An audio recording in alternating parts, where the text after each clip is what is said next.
we've done this for a couple of records. We'll go in, play all the songs, and then split, and then come back the next day. If the song isn't ready that one day, we'll get it tomorrow. You know what I mean? We're not going to sit there and try and work on some part for an hour and a half that we're not getting. Skip it. We'll get it tomorrow. That way you get everything all at once. It becomes old, and it becomes, I'd wear headphones and we'd set up mics. So it's like you're eliminating the pressure of being in the studio because it becomes routine. Hey, what's up, Vox and Hops heads? I'm Matt, the vocalist of Cryptopsy and the host of the Vox and Hops Metal Podcast, brought to you by Sound Telemedia and Evergreen Podcasts, where I sit down with fellow metal musicians to talk about their lives, music, and craft beer. This Vox and Hops episode is presented by Heavy Montreal. Heavy Montreal are Montreal's premier metal promoter. They put on a bunch of killer shows all year long. Coming up on September 30th at M-Telus, they have Testament coming through town with Exodus and Death Angel, a true thrash adventure. It's going to be sick. If you want to pick up tickets to this killer thrash event, you can head on over to heavymontreal.com. I've put the link to that website in the description of this podcast. I'm very stoked to have Heavy Montreal behind the Vox and Hops Metal Podcast. Now, before we jump into today's episode, I'd just like to ask you to follow the Vox and Hops Metal Podcast on the podcast platform of your choice. But more than that, I would love for you to tell a friend about the podcast. If there's someone in your life that just really enjoys craft beer, well, you should let them know that the Vox and Hops Metal Podcast exists. You could tell them that there are over 360 episodes where I sit down with some of the world's best metal musicians, and we talk all about their lives and music while sharing some killer craft beers. If you would encourage one of your friends to become a brand new Vox and Hops head, that would be something that I would truly appreciate. Now, today on the podcast, I'm very stoked to be with the original metal and craft beer monster, the one, the only, Dave Witte of Municipal Waste. Get ready, everyone. This is Vox and Hops episode number 365. I warn you, what you are about to hear is very disturbing indeed. Hey, what's up, everyone? Today I'm back with Dave Witte of Municipal Waste. Dave, how you doing? Hey, it's been a while since we hung out for a bit. Yeah, I'm psyched.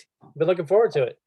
Me too. It's been too long. We hung out first time, Heavy Montreal. It was hot as hell. It's goddamn hot here in Montreal right now.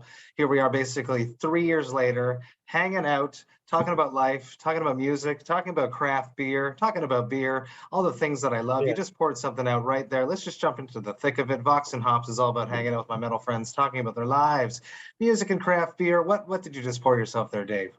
I poured myself a Ripple in Time by Private Press Brewing. Hell yes, that's gorgeous. Brad Clark's. Do you know Brad Clark? Familiar with Brad Clark? I do not know. He was the head brewer at Jackie O's in Athens, Ohio for quite a bit, and left and started his own private collecting club venture. This is a members-only beer club, and the beers are super fantastic. I can't say how great they are enough. That's amazing. What style of beer is that? It looks dark. It's obvious. This is a Belgian barrel-aged quad blend. You're the Belgian king. I know that about you because of our previous conversations. So I went out and I made sure to grab one of Quebec's nicest a Witbier, a Belgian Witbier from a very cool new brewery. It's probably about 2 years old. La Paticaire. It's ran by metalheads. Oh, cool. They used to play in a band called Burning the Oppressor. Some of the members went off and then started this. Burning the Oppressor still exists, but David Berard is no longer a part of it because he's been putting all of his love and energy into this. I wanted to get something Belgian to share with you, so that's what I'm going to be cracking.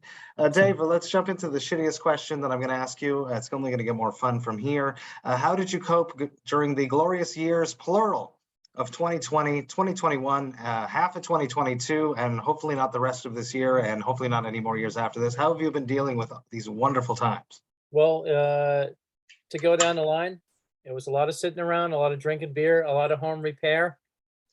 Learned a lot of skills that I didn't know I had, or had the confidence to do, rather. And then, oh, that looks nice. That's a nice glass. You got to save me one of those. Hell yes, Dave. I'll bring you one when you come through Montreal. Sweet. Cheers. Cheers to you. Cheers to you. Hell yeah. Other than that, lots of bike riding. Really? Started running, completed a small running program. I had a lot of time, you know. You know? You're a busy guy. You're used to playing drums with everyone and anyone and everyone and again with everyone and being out on the touring with Municipal Waste extensively most of the time. So everything was just put on hold. So you had to keep your hands busy, and you don't want to just drink beer, right? So You had to balance it out. And the bike riding came in handy for multiple reasons. It kept my mind and my body fit, and it also checked. I wrote a lot of music and recorded a lot of music over that time too, besides the Municipal Waste.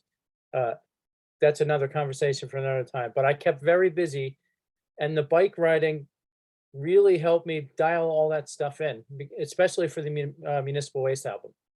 So bring it out on me, and I would listen to the demos over and over and over until, like other things would start coming to me. I was be able to edit stuff out, and we all did that, and it was really beneficial to have the time to really focus on that and make adjustments as we went.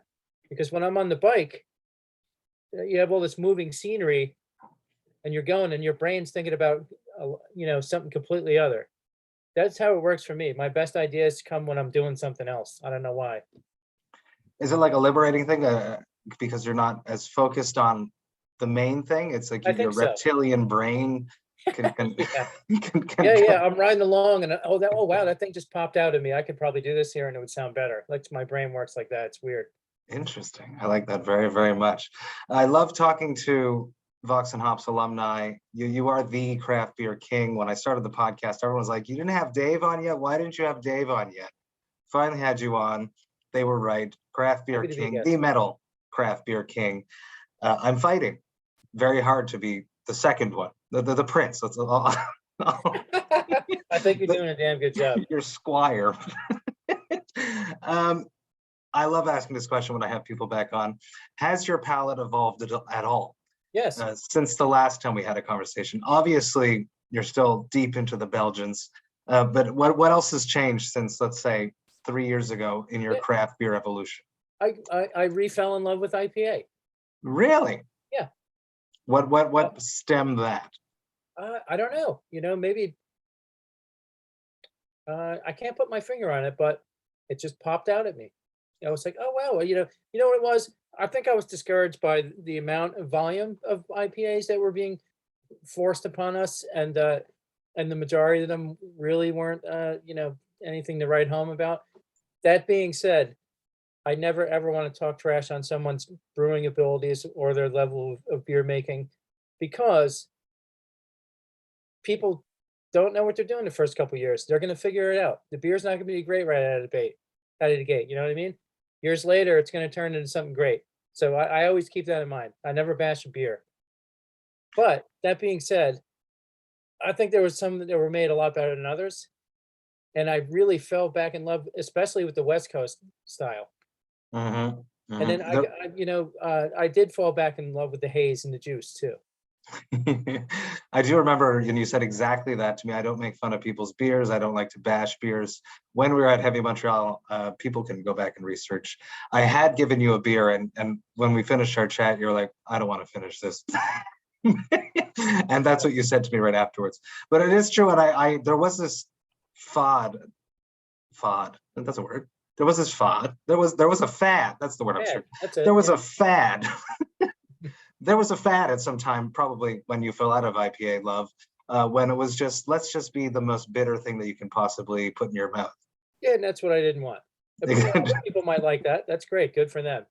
It's like, well, I feel like that's like the highest IBU thing. It's a thing of the past now. People are much more into balanced approaches with beer. Yeah. And I think that it had to swing completely in the opposite direction for a while for it to come back and be balanced, because it went from being completely way too bitter to being far too sweet and far too juicy and far too hazy, to having this balanced equation of what's happening now in the beer scene, with like the return of the West Coast IPA, which is still not like a palate scraper.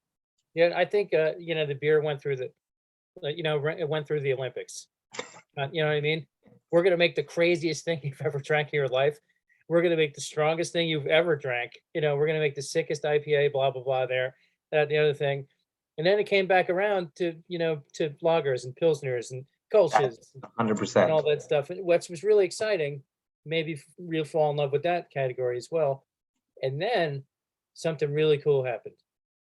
They started lagering IPAs at a cooler That's temperature. correct. They called That's IPA, which is a fucking great style. It's so cool. They go down really smoothly. That's for Yeah, sure. it's really, really nice. I think the first one I ever had was from Wayfinder, the relapse Yeah. called IPA. Yeah, it's the rage up here. You know that it's like a trend is sort of teetering out when all of the somewhat macro craft ones start making that style. You know that it's already on its way out, hypothetically. For a while, it was the brewed IPA, and now it's the cold You IPA. know what? I really like that, actually. I Me love too. the IPA. The Brett and the champagne-esque, like super Exactly. dry finish. That was my shit. I like that a lot. This is You got really me killer. hyped up now. This is really killer. La Patière, a young brewery that have been killing it. Just classic Belgians, classic European style beers, Czech lagers. They're killing it. They're killing it. They're killing it. And Close to the venue?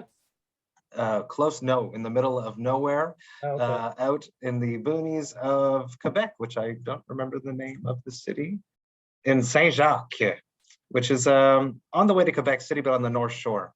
Okay. Am I So correct? down near I am Montreal. correct. Yeah. Right. Got you. Super good. Super good. Love it. Love it. Love it. Let's dance into, I never asked you all my classic questions, so let's just dig straight into it. The soundtrack of your youth, when you were growing up in your parents' or guardians' house, what music was playing? When you were not in control of the music, what music did your parents or guardians listen to? Oh, yeah, my dad listened to a lot of folk. Like, I don't know. He had a pretty. My mom loved disco. Summer, Michael Jackson, stuff, Prince. I guess that borders on the line of disco and rock. 100%. You know what I mean? My dad, The Doors, Bob Marley, Jimi Hendrix, Dire Straits. He loved Mark Knopfler, and Muddy Waters, big blues guy. Yeah, I learned a lot of stuff from my parents. I didn't get it right away, but it was just like burned into my head because they were listening to it all the time. So it's stuff I still remember to this day. Is there stuff that you didn't understand when you were young, but now you go back and listen to it and it makes more sense too? Yeah, you know what? I'm constantly discovering stuff that I missed when I was younger, and it's amazing because it's all this amazing music out there that I skipped that I'm getting now, and I'm totally loving it. It's great. What was your parents' reaction to when you started bringing music home? Oh, I got a couple stories about that. They were uptight about it for a minute. When I found that Merciful Fate Metallica tape on the street, brought it home, and you found it on the street. Yeah, that's how I got into metal. Dude, that's a story and a half. I've told that one a few descended. times, but I haven't sent. I don't think I've told it here. Riding my bicycle, found a Max L cassette with "Kill 'Em All" on one side and "Don't Break the Oath" on the other. $4 bills wrapped around it.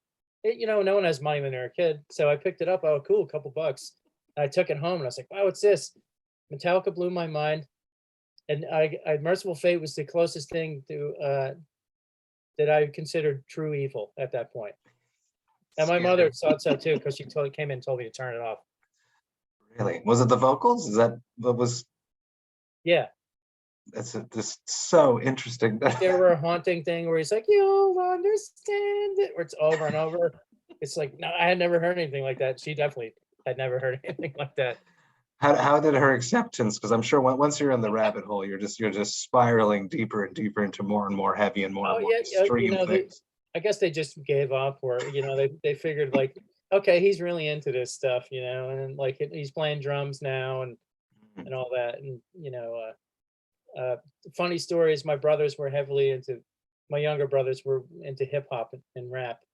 Hey. And at that time, when it was so exciting back then. Yeah, and it was not good. That it's not now for anyone that likes hip hop and rap, and I'm not trying to throw shade at it. No. I loved a lot of the early stuff too, like Eazy-E and Ice Cube and NWA. All that's Public Enemy. I love all that stuff. But they listened to a lot of stuff I didn't necessarily care for, and we got into it at the dinner table once, and I was like, Mom, all their their music, all they do is talk about killing people, and she looks at me and she goes, "Yeah, and your bands talk about eating them, so you can't say anything." Amazing. The drums coming into the house. What was that mindset of finally? Started banging on wood and blocks and all that stuff, and my uncle gave me a pair of sticks at one point, and they got me a shit kicker kit. Played AC/DC constantly. And then, it just got more, again, went in Metallica, Iron Maiden, Judas Priest, Slayer. And then I played Rain and Blood every day for I don't know how long. That's like, that's what I want to do with my life when I heard that double bass fill. Yes. Yeah, that changed the whole game. How much work went into being able to finally do that? And do you remember the moment when you finally nailed it? Yeah, it was a lot of work, and I was very excited. My neighbors couldn't stand me. They brag about knowing you now, I'm sure. Yeah, maybe. I'd love to hear about, do you remember the first show that you went to go see? The first live music experience? I think the first show, my first concert was, my first big concert was AC/DC and Yngwie Malmsteen opened up. Really? Wow. I'm pretty sure, I used to think it was For Those About to Rock because they had the giant cannons and stuff, but I'm pretty sure it was Fly on the Wall because I looked it up and that's who opened that day. And then I saw Ozzy and Metallica, Master of Puppets when they did, Cliff Burton. Yeah. So Judas Priest a bunch of times. And but my first show was in Rumson, New Jersey, at this place called the Underground, where I saw Ripping Corpse. It was Really? Ripping Corpse, Pigs in Space, Eternal Aggression, and some other band I don't remember. But that turned my whole world upside down. You were already playing at that point, though. Yeah, I was getting into it, but I was like, holy moly, these guys live a couple towns away from me and Yeah. they're better than anybody. It Yeah. blew my mind. It like totally opened everything up for me. It is a big mind fuck almost when you're It's like my first circle pit too. Yes. Yeah, Aspiring Buddy Knows and musician. all that stuff. And then you go to the big shows, you see the big arena shows. It seems so out of reach at that point. But when you go to a small club gig and the guys are from a town over, it almost seems like I could do this. At what point? Yeah, I think there might have been one before that where I went to the Homedale Battle of the Bands, like at a high school. Mhm. Equal Youth played. Really? Yeah, I remember they brought out the giant paper mache toothbrush and they were like, "It's time for the youth brush," and they scrubbed the whole front row. It's amazing. That was in high school. How about your first time on stage? First time on stage, probably.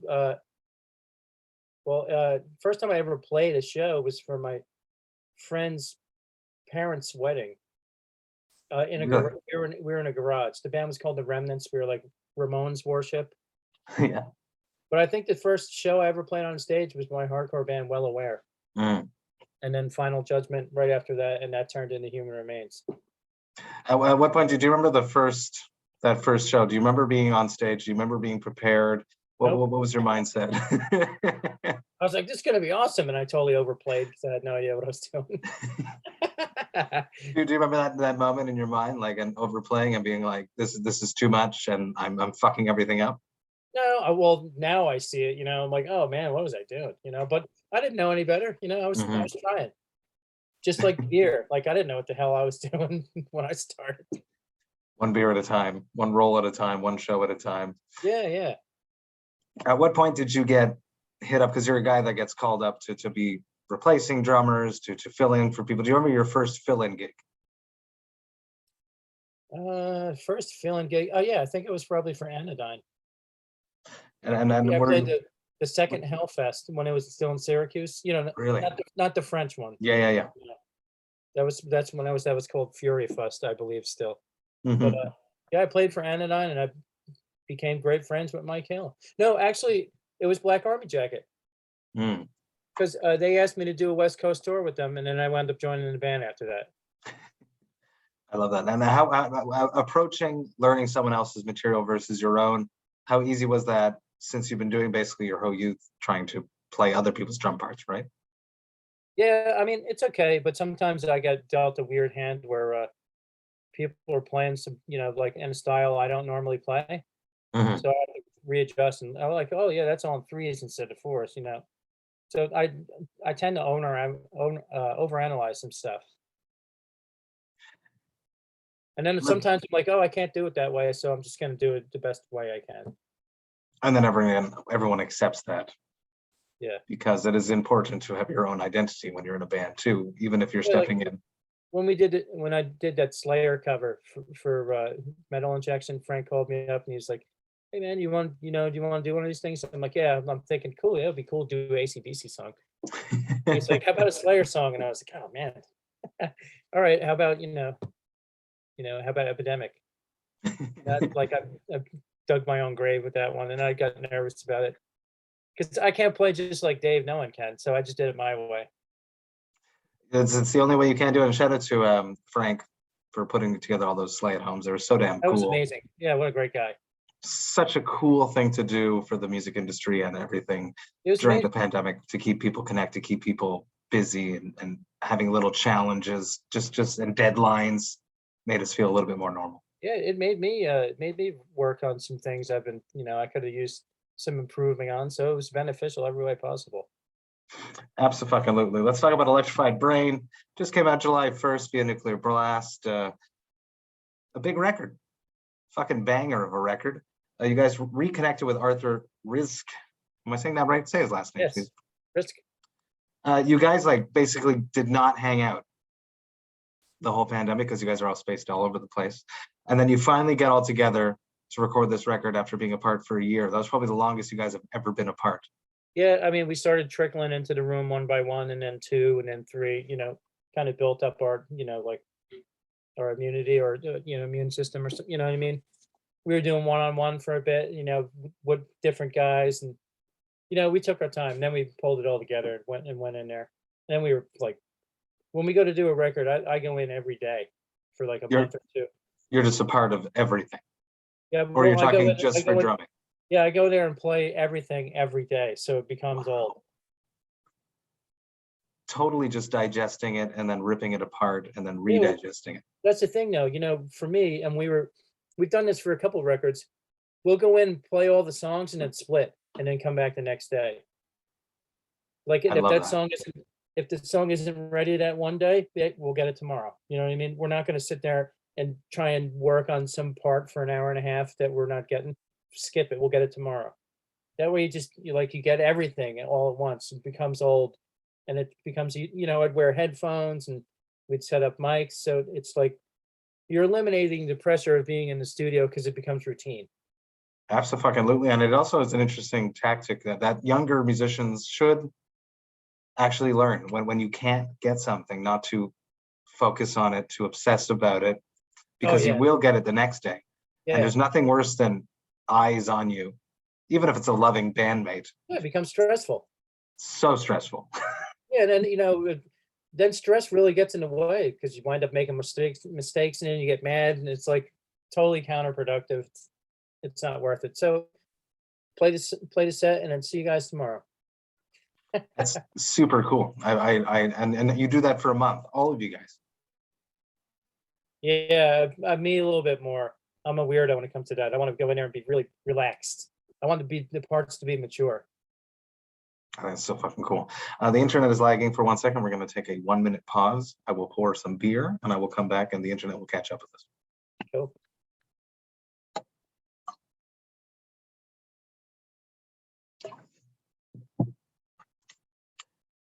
Now that we're rehydrated. Something else you guys did that was super cool that I noticed was you like to collaborate with the same people for the videos that you're doing, for the artwork, for many things. Cabrera, Musquet, 2 videos, people that you've worked with before. Talk to me about working with people in your crew and keeping them in the crew and working with them again. We're comfortable with them and they do a good job. Yeah. You know what I mean? That's the two most important things. Like they understand us. Rob and Allie, we've done like 4 or 5 videos, or I can't count. There's probably 4, something like that. We've done a few with them. And Norman's like the nicest, most professional, gung-ho, like madly in love, passionate about the whole thing from beginning to end, from infancy to birth to finished product. It's unbelievable what he has in his head and how he's able to conduct it and orchestrate a whole room full of people without getting excited, but never getting mad or losing it or anything like that. It's amazing. It's important to collaborate with people that are a part of the family. Yeah, Dave and Allie are so laid back too. It's amazing. And then The French guy, Pierre, who just released another video today, the animated one, Grave Dive. That guy's amazing. He's my superhero, that guy. I loved Your Cutoff, and I love this one even more. I love animated videos, and that guy nailed it. I think it's important that what you guys have such a strong work ethic, cramming into the studio, smashing it out, but yet you're a party band. I think that's like a good beer, balance. Yeah. the party band, party anthems, but yet you're putting in so much work to get them perfect. Partying is a serious thing. I know that sounds funny, you know what I mean? But when it comes down to the music, we're a lot more serious than people think. That's the point I'm trying to get across. Yeah, that shit's finely woven, you know what I mean? We spend a lot of time on that, and we talk about all the things we're passionate about, from monsters to robots to beers, to, like comics, touch on real life issues and all that. But first and foremost, it's completely about fun and challenging ourselves writing the music that we like to play. Here you are now. The pandemic is opening up. You get to promote this album properly. Massive tours coming up. I just skimmed just a few upcoming stuff you guys got coming. It's just so damn cool. At the Gates, a small band named Anthrax. just unbelievable. If you can go back in time and whisper in your ear that you're going to be doing stuff like this, would you have believed it? Nope. A persistence of time, maybe. Bad joke, I know. Anthrax, nicest dudes. We just saw them a few weeks ago. We played Summerfest together in Milwaukee. And, being out in the crowd, watching them, when those songs come around that you were in love with when you were a kid, I still get excited and pumped on it. Like, all right, they're playing that song. It's still good. So I got 40 days of that coming up, or close to that, or something like that. It's a lot of days. And I couldn't be happier. And At the Gates are the nicest dudes ever. We've done a tour with them. We've done a lot of shows with them. So I'm really looking forward to reconnecting with those guys. And Slaughter the Soul is easily one of my favorite records. So. Hell yeah, me too. Love it, love it, love it. I would like to talk about fighting the hops. You mentioned a little bit earlier, you started biking, you started running. You also have a vegan restaurant. This is not something that I speak about very often, but I speak about it sometimes when I know that I have it in common with the guests. I am a vegan also, and I really do think that the only thing that's saving me from not becoming as big as I probably could with the delicious craft beers that I do enjoy is the fact that I'm vegan. I think it helps me a lot. Talk to me about opening Hang Space, the Go Vegan food truck. Is that how you fight the hops? Is that a part of the secret? Is it really the cardio and everything? What is the secret going on here? Well, going plant-based or vegan was good for me. It changed my body. I perform better. I feel better. And this is me. I'm not on a soapbox trying to tell everyone what they should do and when they shouldn't do, because I don't think that's right. This is what works for me. I'm happy with it. So that's why I chose to pursue it. I'll give you the example, especially veganism in beer. When I stopped eating meat a while ago, and I finally committed to getting rid of dairy in 2019 before we went to Europe. And Scotty had gone vegan as well, so I had like a buddy. It's so helpful. Cheese and all that's to get in stuff so good. It's amazing. So yeah, we did good. We didn't, we did it. Didn't eat any dairy. And, we like beer a lot. We drink a lot of beer, and there's a lot of really good beer over there to drink.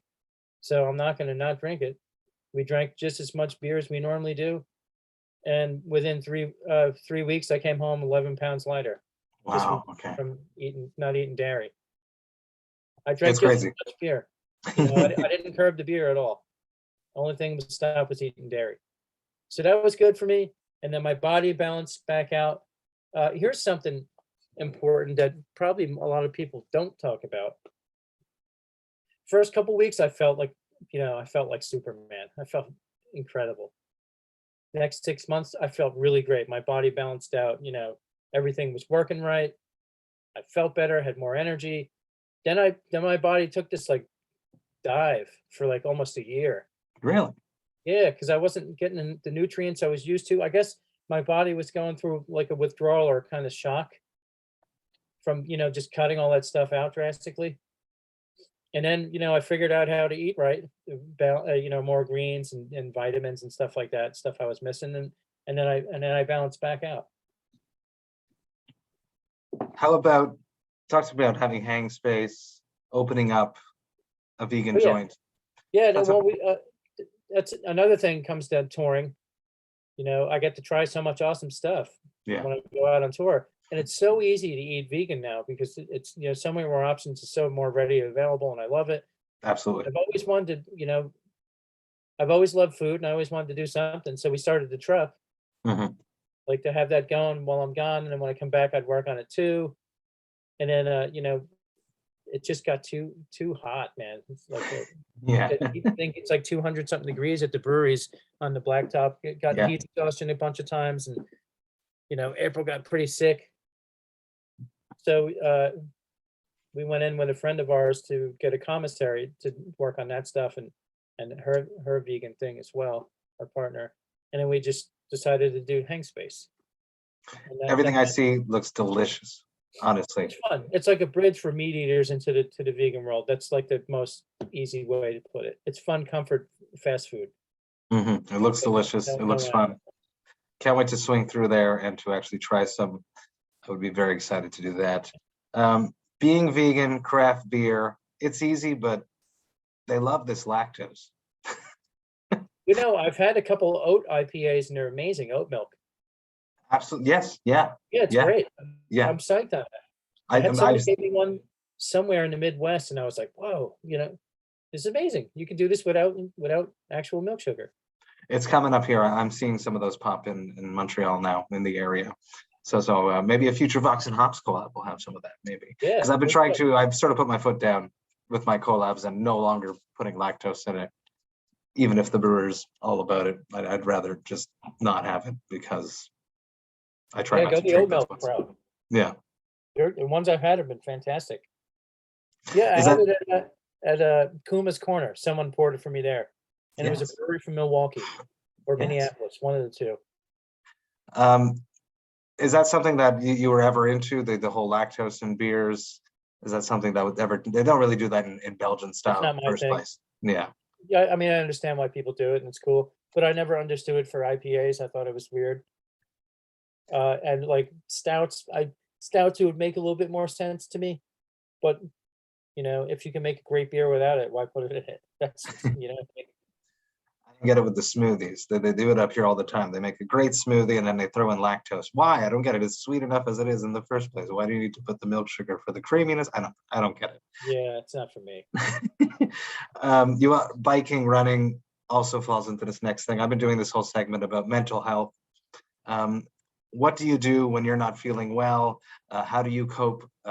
What tactics do you use for yourself when you're feeling down in the dumps to make yourself feel better? You mentioned biking, you mentioned running before. I'm wondering if there's anything else. I imagine playing drums is another one.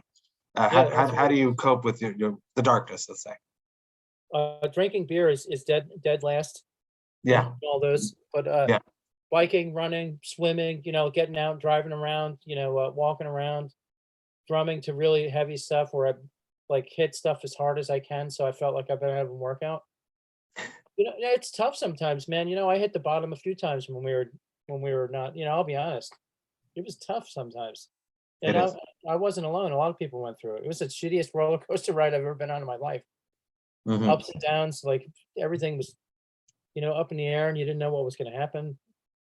So I was pretty miserable a few times, and luckily I had the bike and all that other stuff to turn it around.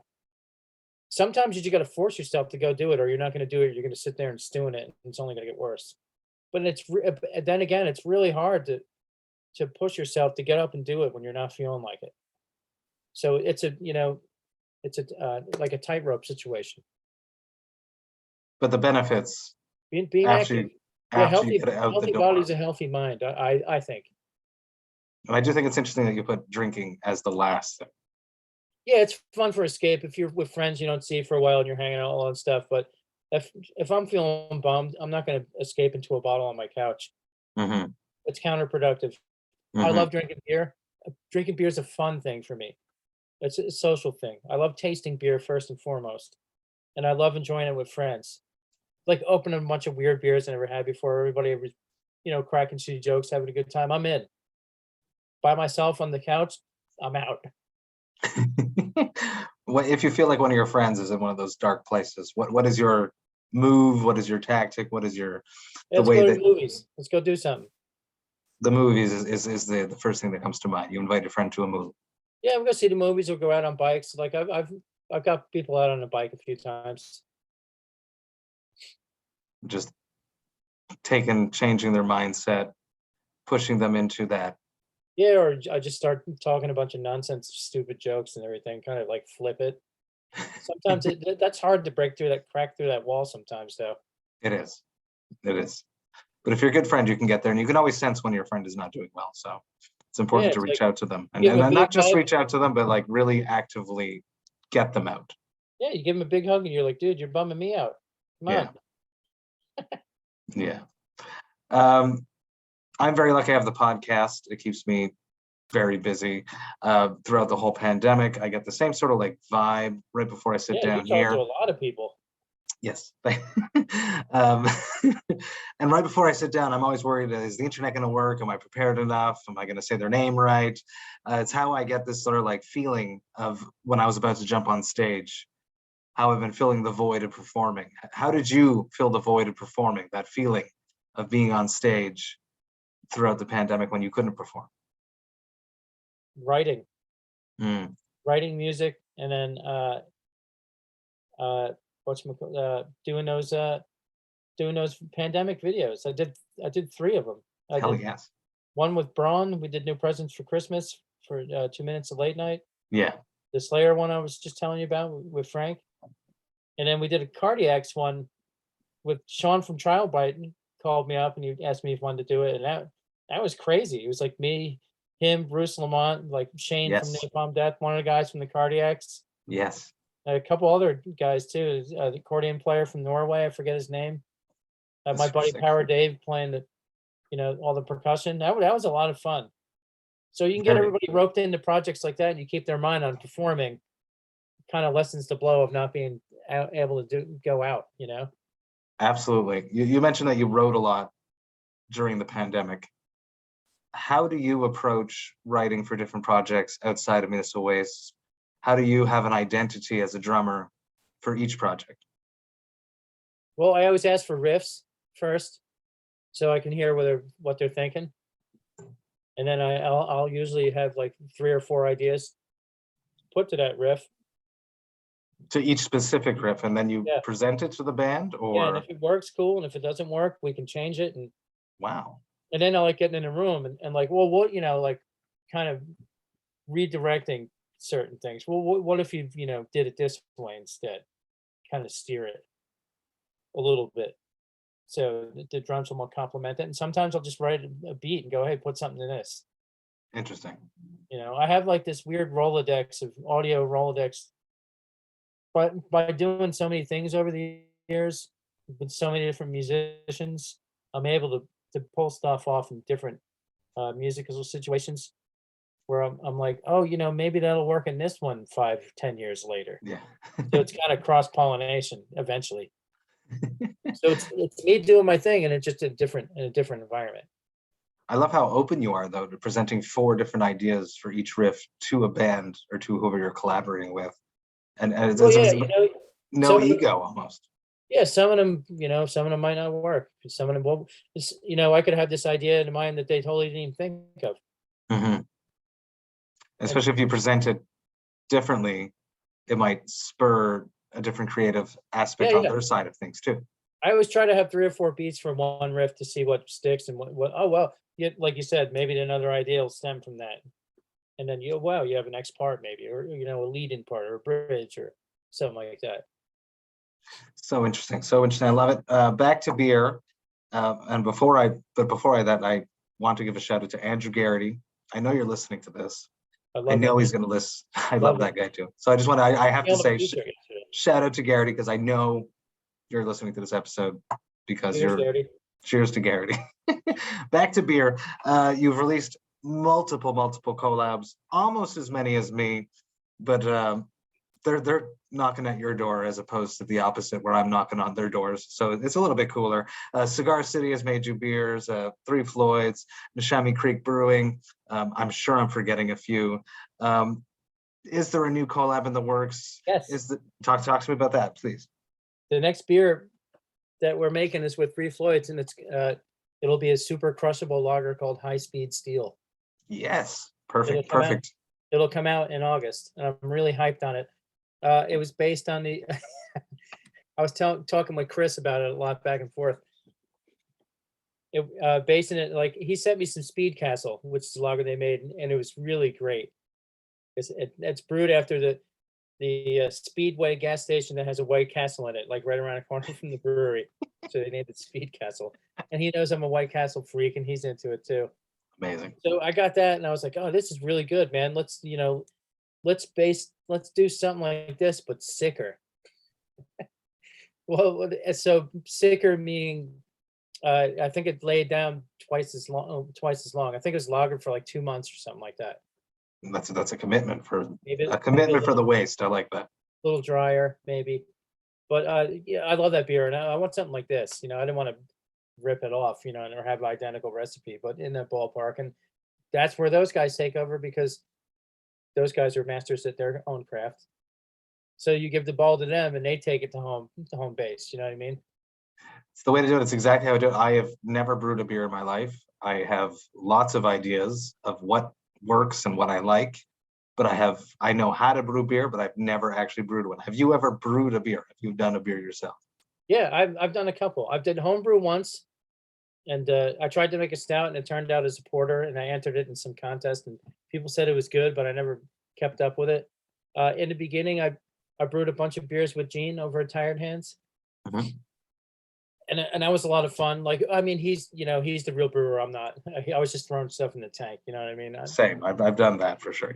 Yeah. Yeah. And then I went out and helped make the first waste beer with Chris over Floyd's. I went and brewed that with him, poured everything in the tank and all that shit, which was really good. That was a good exercise. And then I helped make the Ardent Destruce Power Stout collaboration at Ardent. And that was, Jerome came over and stayed with me, and we went and made a beer at Ardent, and that beer was awesome. That's so damn cool. Craft Beer King, still happening. I love it very much. Dave, thank you so much. One last question. I don't think I asked it to you. I probably asked you when we did the Thirsty Thursday hang together, but we did not record that. So let's ask it again. Classic Vox and Hops wrap-up question. It probably doesn't happen to you very often because you're the metal craft beer king, and you know how to do things, and you're busy, and you're running, and you're biking, and you're writing music for a bunch of projects. You play the full Waste album from front to back for a month straight in the studio, but every once in a while it happens to everyone. What is your hangover cure? My hangover cure? It used to be a cheeseburger. But I mean, if you're going to get down to it, a Bloody Mary or another beer, if you can stomach it, that's the way to go, man. You want to get up on that wave and then coast it out. Like, if you're feeling really shitty, another beer is the way to go. I know that's not the most healthiest advice, but that works. Kombucha is also really good. Kombucha is also really good. Kombucha is really good because it's very, very, very low in alcohol, and I think the acidity and the fermentation is similar to a beer, but it's more healthy, if anything. Yeah, I like that. And B12. B12 is great for hangover. Really? Okay, that's interesting, that one. Yeah, dissolvable B12. It works wonders. Really? Okay, that's interesting. I do take those, but not for hangovers. Dave, thank you so much for hanging out with me again, talking about your life, talking about music. The most important part, make sure you drink enough water so you don't get hungover. The master has spoken. Dave, thank you so much for hanging out with me, talking about your life, music and craft beer. This was an absolute pleasure. Can't wait to hang out with you soon. Yeah. It's going to happen soon. See you in Montreal. Montreal, absolutely. Cheers to you, Dave. Thank you so much. Cheers. Hey, thank you all so much for listening right to the end. You know that I love and appreciate that. Man, this was an awesome conversation. I love hanging out with Dave. We actually had the chance to hang out face-to-face when he came through Montreal a few weeks ago with At the Gates and Enforced. What a killer night that was. Super stoked to hang out with the original metal and craft beer man. He's introduced me to countless people, and he's still doing it. Dave, you're a monster. I love you to death. Now, if you enjoyed this Vox and Hops episode, you should sign up to the Vox and Hops Metal Podcast's mailing list. You can do that on my website, voxandhops.com. That's VOXANDHOPS.com. When you do that, you shall receive 2 emails a month that contain all of the details of everything that has been happening recently in the world of the Vox and Hops Metal Podcast. You'll get to see which episodes I dropped recently. You'll get to see which episodes I have coming up. You will get to see which albums the Vox and Hops album review crew have reviewed recently. You will also get to hear about any projects that I have in the works before I announce them to the public, and you'll get to see which albums Jerry Monk, the metal architect himself, has added to the Brutal Awakenings playlist. There is just so much going on in the world of the Vox and Hops Metal Podcast. I don't want you to miss a single thing, so please sign up to the mailing list. The Vox and Hops Metal Podcast is brought to you by Sound Talent Media and Evergreen Podcasts. I hope you have a killer rest of the week. I will be back next week with another brand new Heavy Montreal Presents Vox and Hops episode on Tuesday. But until then, remember to enjoy life, metal, and craft beer. Cheers, Vox and Hops heads.